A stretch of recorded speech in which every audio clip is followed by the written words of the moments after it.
नमस्कार,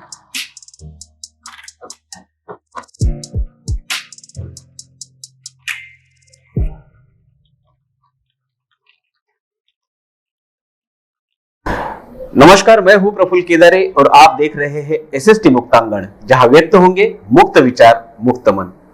दोस्तों, हमारी पृथ्वी पर 70% पानी है, लेकिन उसमें से भी पीने लायक केवल 3% है और उसी भी हम जल प्रदूषण करके मिटाने पर तुले हुए हैं।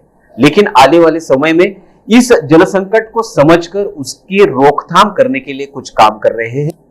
उन्हीं में से नाम है ज्येष्ठ पर्यावरण तज्ञ और जल सैनिक गुणवंत पाटिल। आइए देखते हैं उनके जल साक्षरता का यह छोटा सा परिचय। खानदेश के जलगांव में जन्मे आप, मिट्टी और जल से आपका हमेशा ही अटूट नाता रहा है। सिविल इंजीनियर की पदवी संपादन करने के बाद आपने जल संपदा विभाग, उल्लासनगर महानगर पालिका, पानी पुरवठा विभाग और महाराष्ट्र जीवन प्राधिकरण जैसे भूगर्भित जल से संबंधित सरकारी विभागों से आपने अभियंता के नाते 4 दशकों से भी ज्यादा काल की सेवा दी है।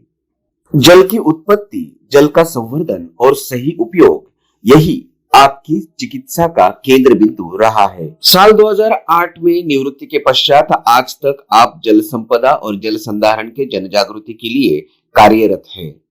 पर्यावरण बचाने के लिए आपने वृक्षारोपण की कई मुहिमों को अंजाम दिया है। इसी प्रचार के लिए आपने पर्यावरण मित्रों के साथ कन्याकुमारी से लेकर कश्मीर तक 13 राज्यों में बाइक रैली निकालकर आपने समाज को प्रेरित किया है।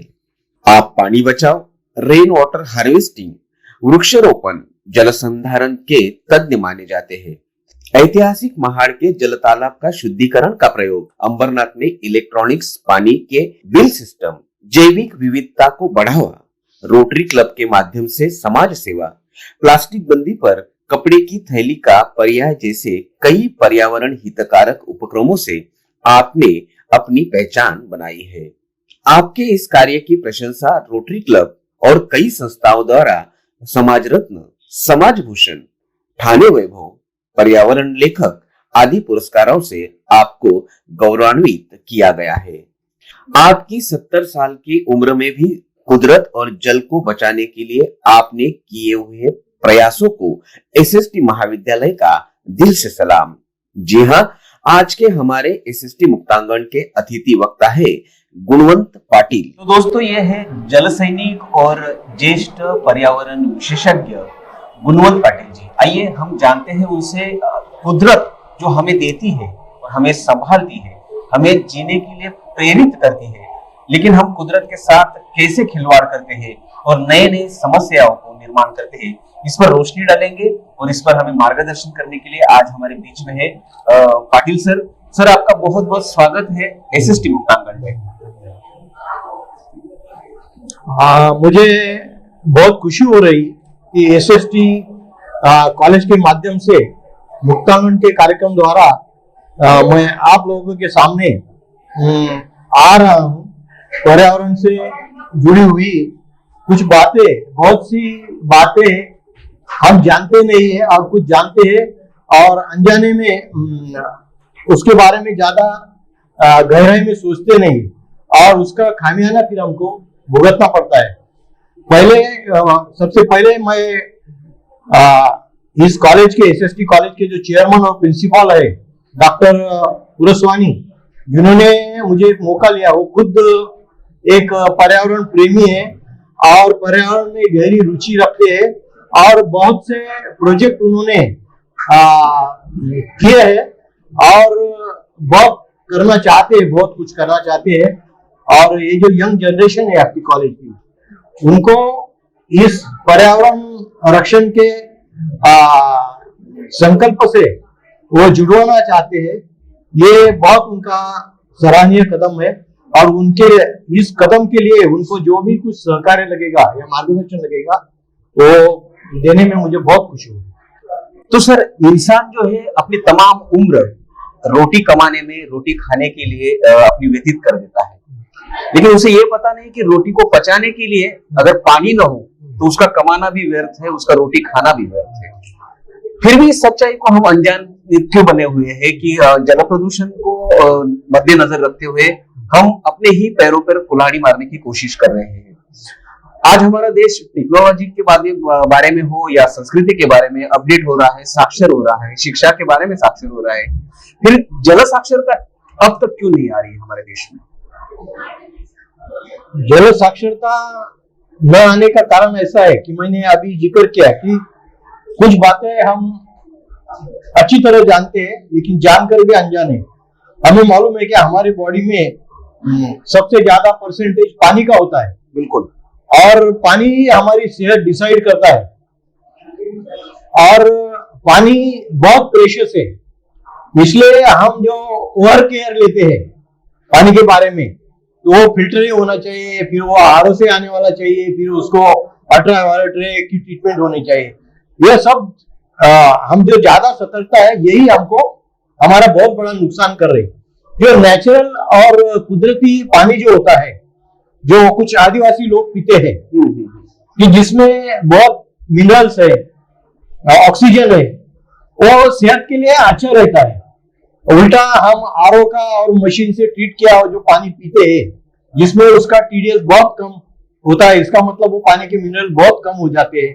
फिर हम उसको जीरो बैक्टीरिया करने के लिए उसमें क्लोरीन डालते हैं या और कुछ डिसइंफेक्टेंट डालते हैं। तो पानी में जैसे बुरे बैक्टीरिया होते हैं वैसे अच्छे बैक्टीरिया भी होते हैं। अच्छा। बुरे बैक्टीरिया का प्रमाण बहुत कम होता है और अच्छों का बहुत ज्यादा होता है।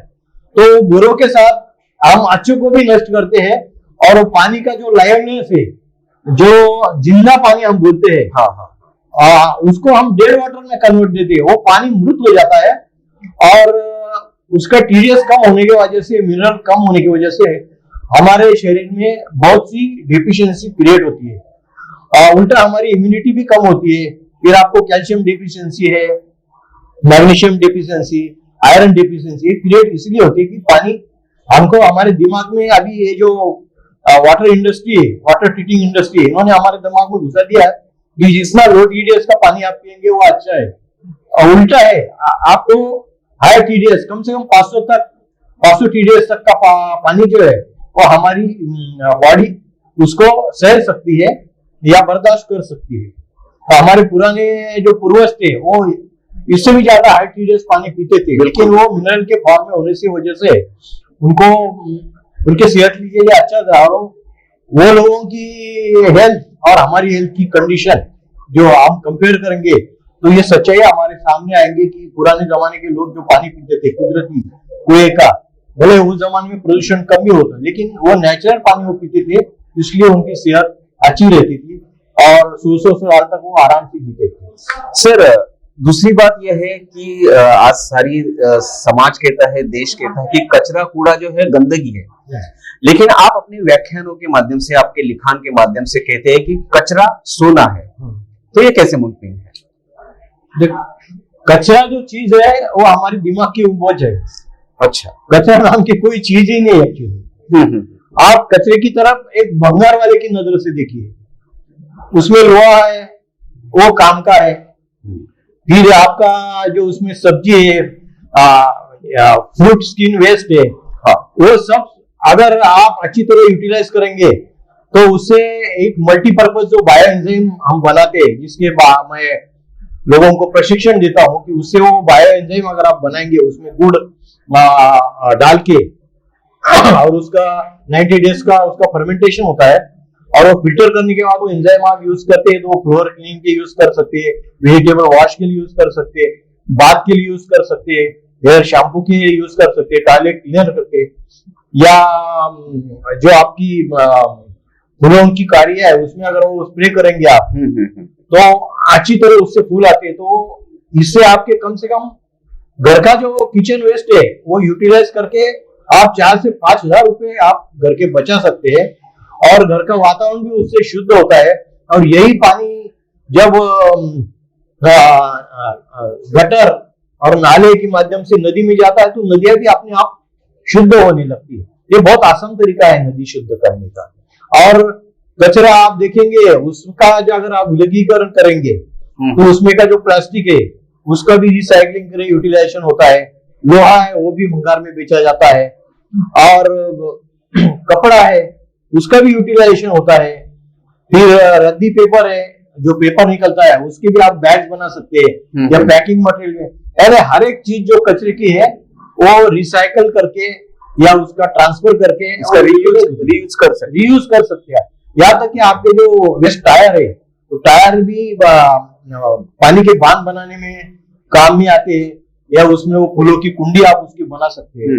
पहले आप बहुत कुछ कचरे के साथ कर सकते हैं। तो कचरा ये हमारी दिमागी उपज है, एक्चुअली कचरा ये हमारी संपत्ति है, हम उससे रिसोर्स बना सकते हैं।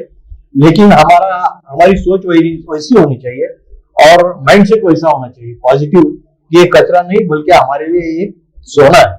जैसे आपने कहा कि किचन का वेस्ट भी काम में आ सकता है, तो आप अपने व्याख्यानों के माध्यम से ये भी हमेशा कहने की कोशिश करते हैं कि वहां के अगर कॉकरोच हो या मॉस्किटो हो, ये भी हमें किसी के आने वाली संकटों का कुछ अंदेशा देती है।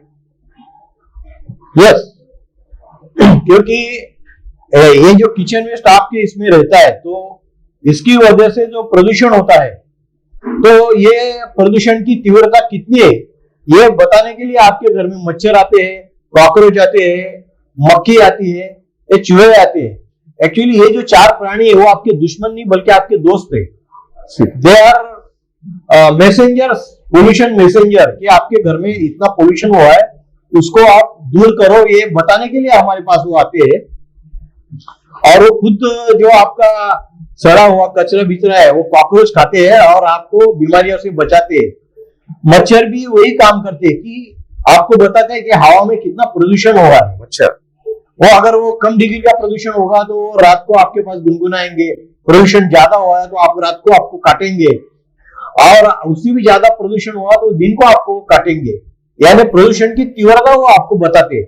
उनको नष्ट करके आप कुछ हासिल नहीं करने वाले, उल्टा आपको जरूरी है कि आपका प्रदूषण दूर करना है, ना कि मच्छरों को। अच्छा, आप कई साल से देख रहे हैं कि आप मच्छरों को मार रहे हैं 20-25 साल से, लेकिन वो कम नहीं हो रहे, क्योंकि कुदरत चाहती है, वो उसके मैसेंजर है कुदरत के, वो भेजती है कि आपके यहाँ प्रदूषण हुआ है, आप उसका ख्याल करें और वो प्रदूषण कम करें, ये बताने के लिए वो आपके पास आते हैं, ना को आपको तकलीफ देने के लिए। तो एक समय था कि हमारा देश नदियां और तालाब इनसे भरा हुआ था, समृद्ध था। आज वो नदियां नाले बनने पर क्यों मजबूर हो गई, और इसका क्या खामियाजा जो है हमारे आने वाली नस्लों को भुगतना पड़ेगा?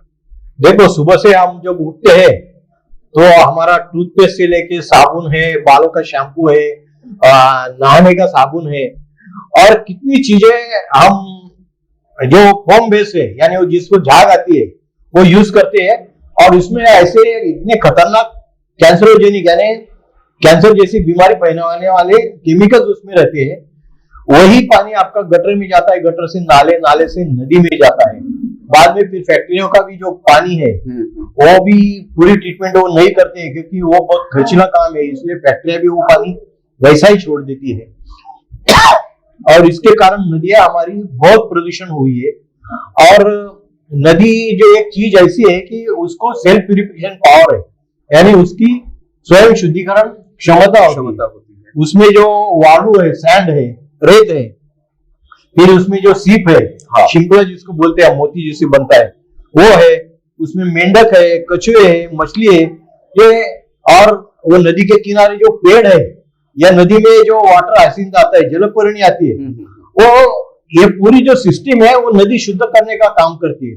लेकिन हम वाटर हाइसिंथ नष्ट कर रहे हैं, नदी में से रेत निकाल रहे हैं, और ये केमिकल का पानी डाल के वहां के जो जीवाणु है उनकी हत्या कर रहे हैं। वो हत्या कर रहे हैं, वो कछुआ हो, मेंढक हो, मछली, एक्चुअली कछुआ और जो सीप आती है जिसमें मोती बनती है, ये इसमें प्रचंड शक्ति है पानी शुद्धिकरण की। और अभी अभी ये रिसर्च में सब चीजें सामने आए, इसलिए नदी को जिंदा रखना, उसके अंदर जो जीवाणु है, जीवाणु से लेकर जितनी भी प्राणी जलचर है उनका संवर्धन करना, नाले के किनारे, नदी नाले के किनारे पेड़ जो है या जो घास आती है उसको संरक्षण करना, उसको प्रोटेक्शन देना, ये काम अगर हम करते हैं तो नदियां अपने आप शुद्ध होगी।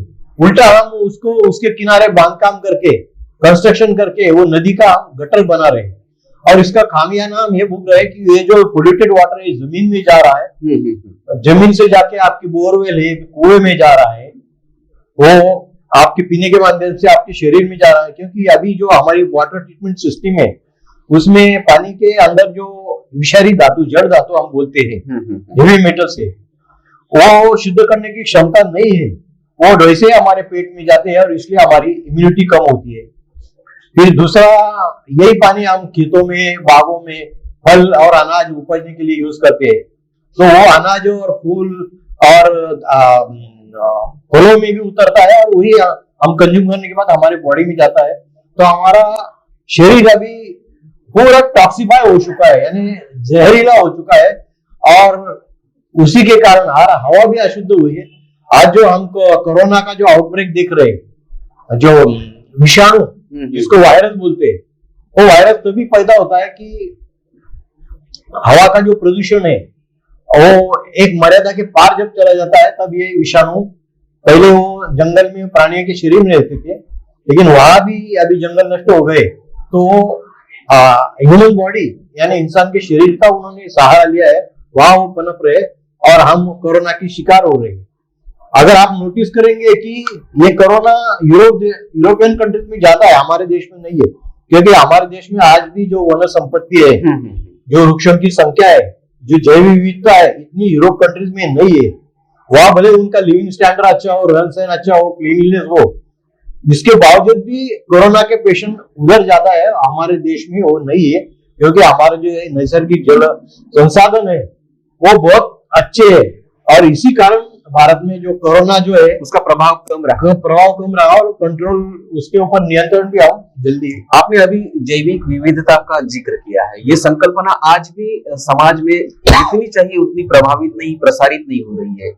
तो आप इतने सालों से इस जल संधारण विभाग के अभियंता रहे हैं, तो इस संकल्पना को आपने कैसे अनुभव किया है? जैव विविधता यानी जो जीव है, जो सजीव है, उनकी जो वैरायटी है, विविधता उसको बोलते हैं। कि आप अभी मैंने जिक्र किया कि मच्छर है, मक्खियां है, फिर कॉकरोच है, चूहे है, बहुत से प्राणी है। इनकी जो पृथ्वी है उसका जो पर्यावरण है, रक्षण में हर एक का रोल बहुत इंपॉर्टेंट है।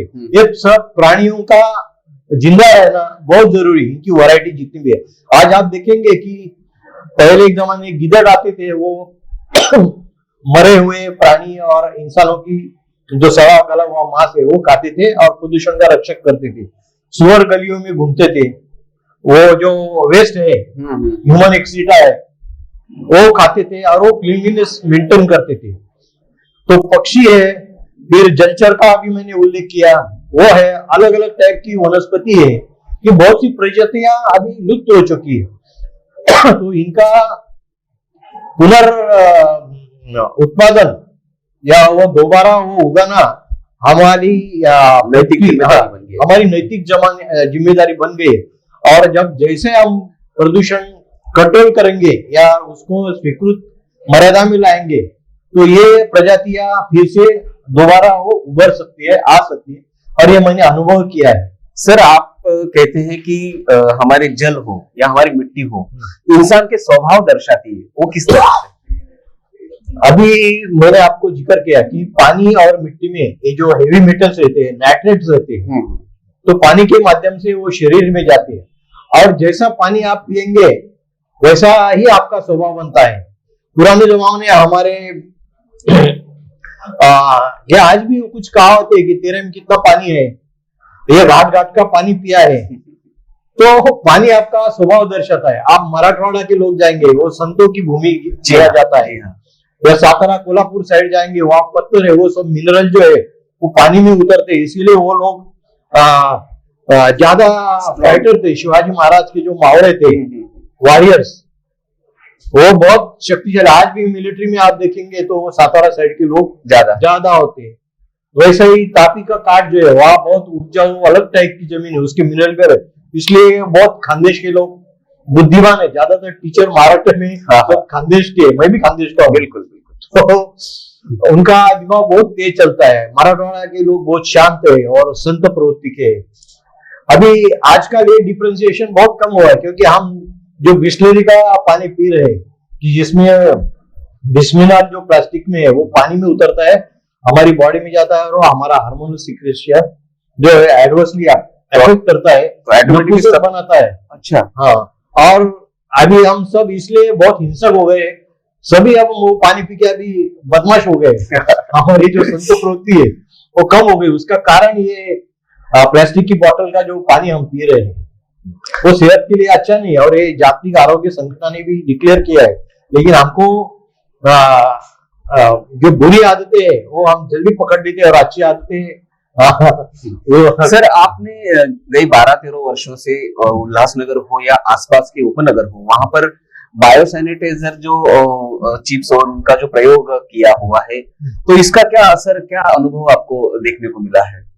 ये जो बायो सैनिटाइजर है, बायो कैटलिस्ट इकोचिप है, ये अभी मैंने जो जिक्र किया है वो एंजाइम से बना जाता है, और ये चिप आप जहां भी डालते हैं पानी में तो वो पानी का प्रदूषण वो दूर करता है, और प्रचंड मात्रा में ऑक्सीजन की निर्मित होती है, और हवा में जो प्रदूषण है जैसे सल्फर डाइऑक्साइड है, नाइट्रोजन डाइऑक्साइड है और कार्बन मोनोऑक्साइड, इतनी भी जहरीले गैसेस है वो खींच लेता है।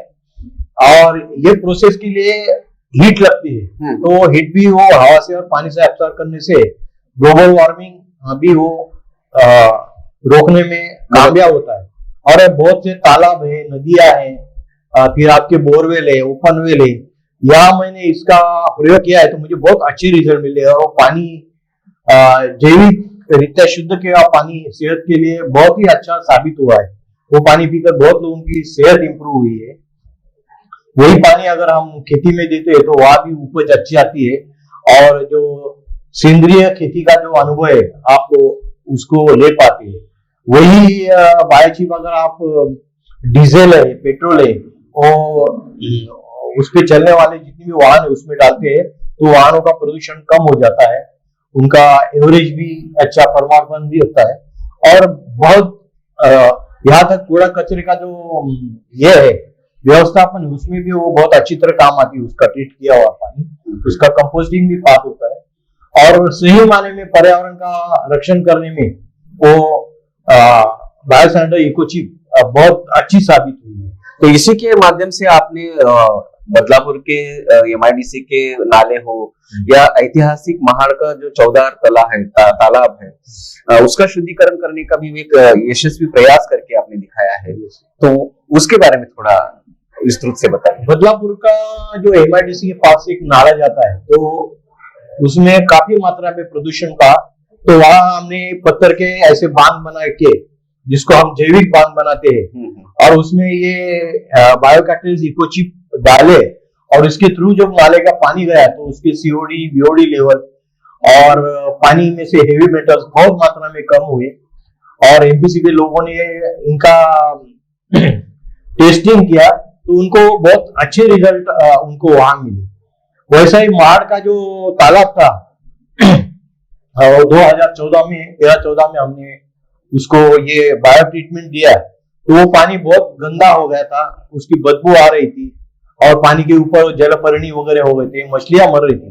लेकिन जब हमने ये बायो ट्रीटमेंट किया तो पूरी उसकी गंदगी दूर हो गई, और मछलियां का प्रमाण काफी मात्रा में, वहां तक कछुए भी आए, और वहां लोग जो बाबा साहब के जो अनुयायी है उन्होंने वो भी वो अनुभव किया, और वो पानी उन्होंने प्राशन करने के बाद उनको बहुत अच्छा महसूस पीने लायक हो गया है। कितने दिनों में हो गया?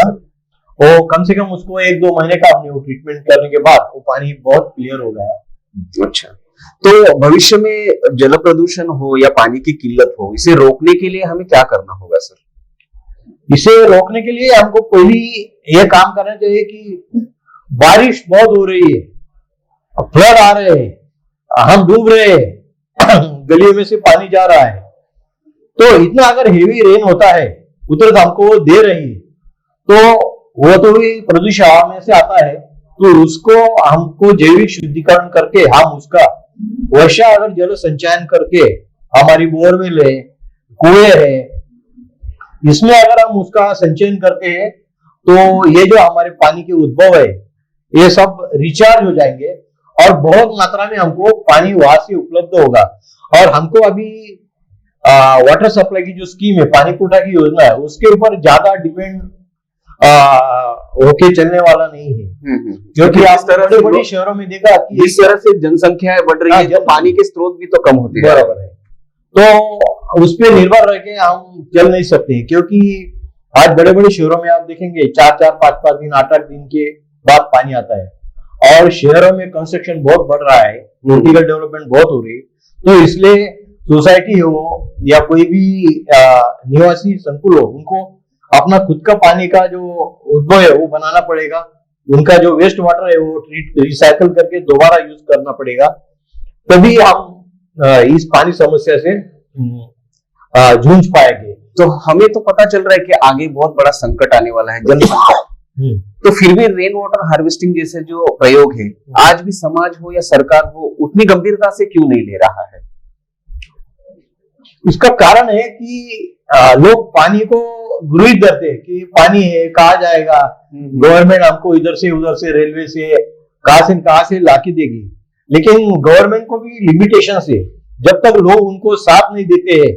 और हम ये वर्षा जल संचयन है या पानी का कंजर्वेशन है, छोटे छोटे बांध बना के अगर हम और नदी का प्रदूषण कम करके और तालाब का भी पानी का रक्षण करके हम काम नहीं करते हैं, तो हमारे लिए ये जल समस्या बहुत मुश्किल हो जाएगी। और जैसा कि हमारे माजी राष्ट्रपति एपीजे कलाम साहब, इन्होंने भी प्रेरित किया है कि आने वाले 20-30 साल में हमको बहुत ही पानी की किल्लत झेलनी पड़ेगी अगर आपने इस दिशा में सही कदम नहीं उठाए तो।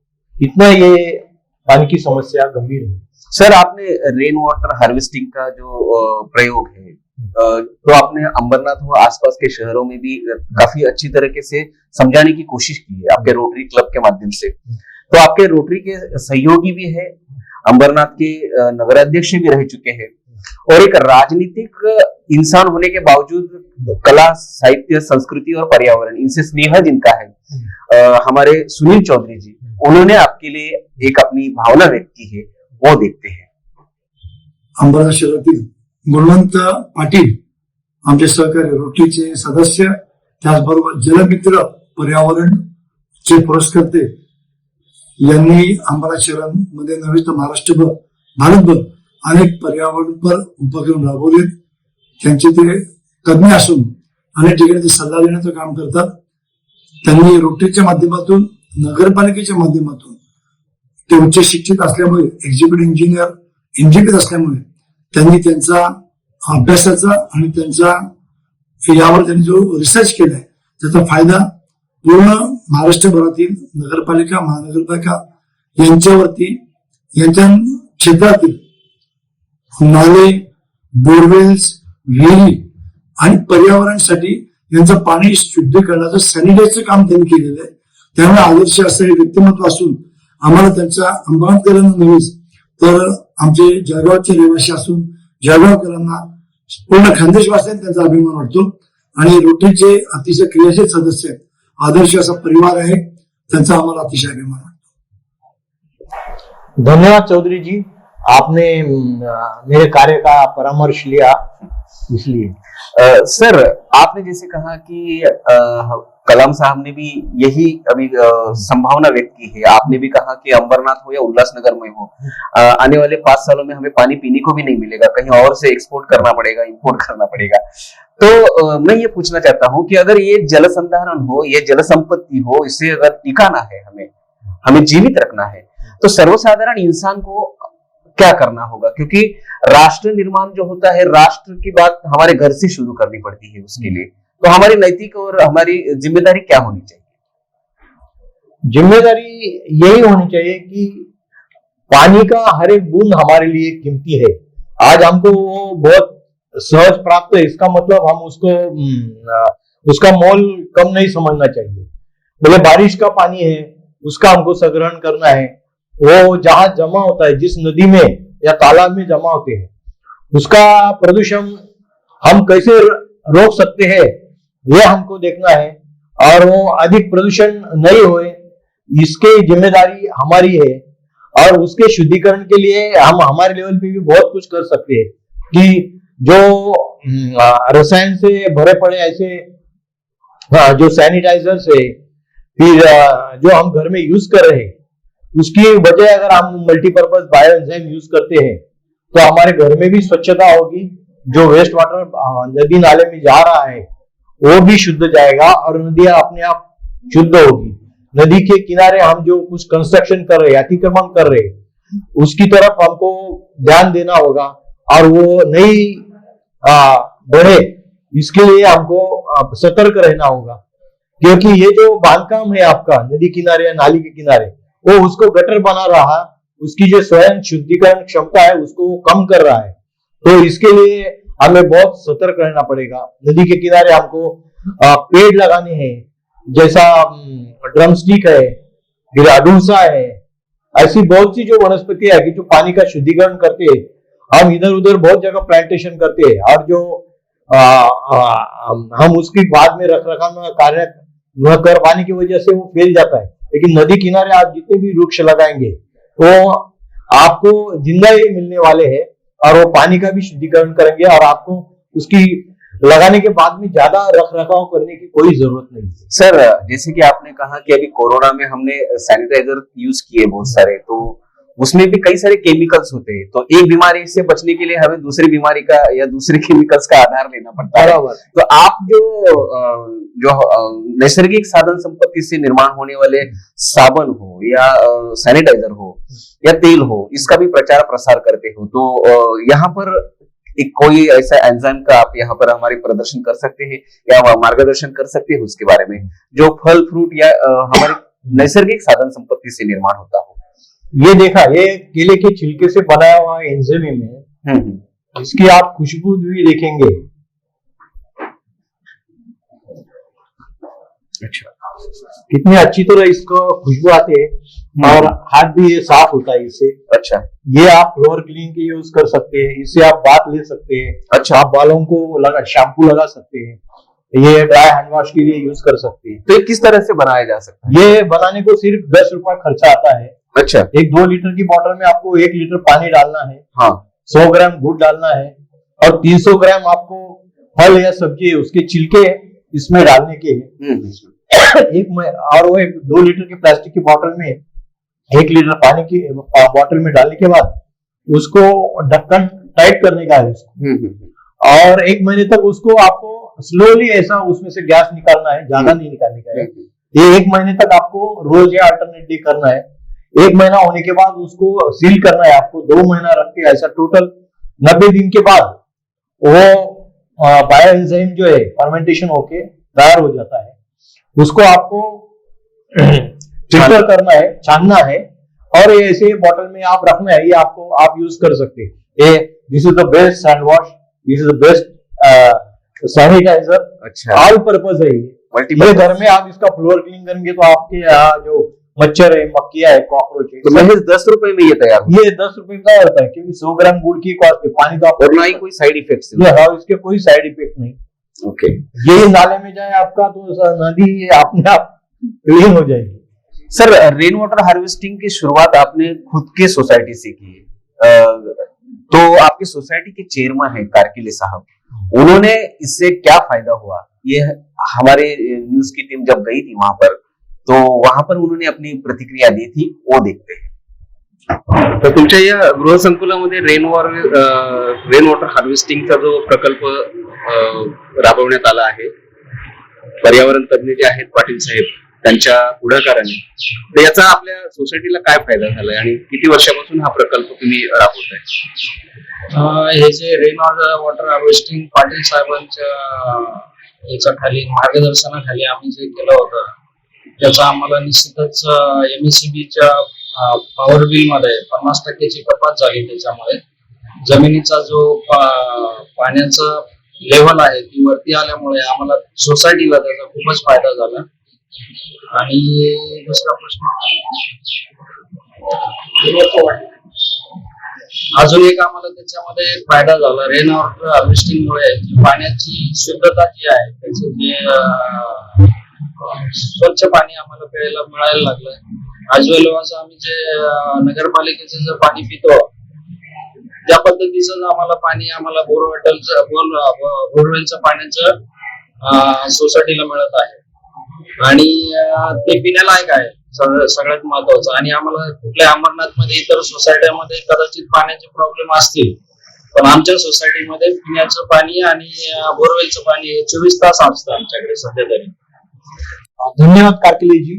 अभी आपने हमारे सोसाइटी के बारे में जो हमने वर्षा जल संचयन का प्रयोग किया है उसके बारे में बताया। तो ऐसे ही बहुत वर्षा जल संचयन के प्रयोग जो है मैंने ठाना है, महाराष्ट्र में कई जगह और अमरनाथ में भी कई सोसाइटी में, उल्लासनगर में भी किए और उसके बहुत अच्छे रिजल्ट आए और वो पानी उनको पर्याप्त मात्रा में मिल रहा है और वो पानी भी शुद्ध है, यानी वो पानी आप पीने लायक बन गया है। तो उनको एक एडिशनल पानी का स्रोत मिल गया है, अतिरिक्त स्रोत मिल गया है। तो उनको उनकी जो डिपेंडेंसी है, जो अवलंबित तो है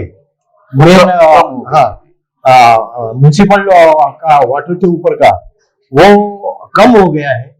ऐसा ही अगर इसका अनुकरण सब सोसाइटी करेंगे तो वो जल बचाने में जल बचाने में स्वयं पूर्ण हो सकते हैं और काफी मात्रा में उनकी जल समस्या हल हो सकती है, उनको 24 घंटे भी पानी मिल सकता है। सर यही हुआ कि बीच के दौरान अभी आज की जो नस्ल है या आपकी पीढ़ी या हमारी पीढ़ी जो है वो पानी का महत्व जितना चाहिए उतना समझ नहीं पाई, लेकिन आने वाली नस्ल जो है, नई पीढ़ी जो है, इसको अभी टेक्निकली ले रही है, उसको पैशनली ले रही है। तो नई पीढ़ी को किस तरह से आप मार्गदर्शित करेंगे? देखिए, ये जो प्रदूषण भले हवा का हो, पानी का हो या जमीन का हो, ये जो बढ़ रहा है इसका सबसे ज्यादा खामियाना नई पीढ़ी को भुगतना पड़ रहा है। इसलिए उन्होंने इस बारे में जागरूक होना और वो दिशा में पर्यावरण संरक्षण के बारे में काम करना बहुत जरूरी है। और मुझे ये जो नई पीढ़ी है इनके ऊपर बहुत भरोसा है, क्योंकि ये जो पर्यावरण रक्षण के काम मैं और मेरे जैसे बहुत से एनजीओ कर रहे हैं, उनको ये आगे लेके जाने का है और वो उनकी जिम्मेदारी है, वरना उनके लिए जिंदगी बसर करना बहुत कठिन हो जाएगा। तो दोस्तों, शाश्वत विकास की संकल्पना के तहत अगर आने वाली पीढ़ी के लिए हम हमारी नैसर्गिक साधन संपत्ति नहीं बचाएंगे तो वो पीढ़ी हमें बहुत कोसेगी कि हमारे दादा परदादाओं ने हमारे लिए कुछ भी नहीं करके रखा है।